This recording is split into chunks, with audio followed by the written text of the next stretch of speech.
Shahnawaz Ali Raihan is a researcher at the University of Oxford and a former student leader of the Islamic Organization of India. He joins us now from Oxford. Shahnawaz, thanks for your time. Is Narendra Modi as Prime Minister bad news for India's Muslims, do you think? It's not only a bad news for Indian Muslims, but for the Dalits, for the Adivasis, the tribals, for the farmers.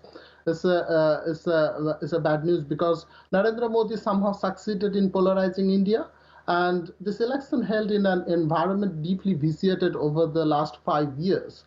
There was a relentless assault on the democratic institutions who organized mob lynching of the Muslims, the Dalits, the attacks on the Dalits, and Modi's government somehow curtailed the freedom of press.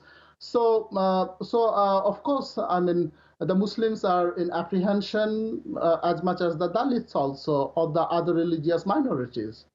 What do you think the solution is? Because if this is all happening under Narendra Modi's watch, presumably the accusation from people like yourself is the Prime Minister is not performing his duties in trying to diminish that sort of violence and that he's not inclusive enough. So where do the checks and balances on Modi's second term come? Well, what's happening in India is a part of worldwide phenomena, that is the turn to the right, or you can say the right-wing populism, which we are witnessing in Europe or in America. And if you see the Modi's campaign, it was more based on divide and divert than development. So people gave him second chance, and when he didn't achieve much in the first term. So and he came in power just because the opposition failed to offer an united alternative. So now the opposition should play some constructive role, and they should keep in mind that there is a role to play between the election the election of today to 2014 May, and they should not be proactive only just before the election in 2024. Sorry. So I mean, I'm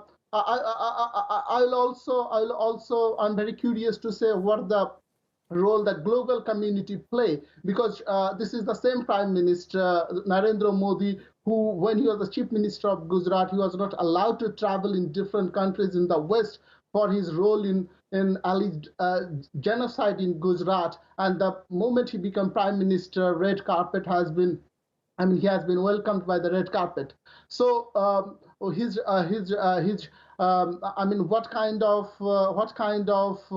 response he received from the Western world if we see any further mob lynching or assault on the minorities or Dalits. So this is also I'm looking forward. Shahnawaz Ali Raihan, we appreciate your time. Thank you for joining us on TRT World.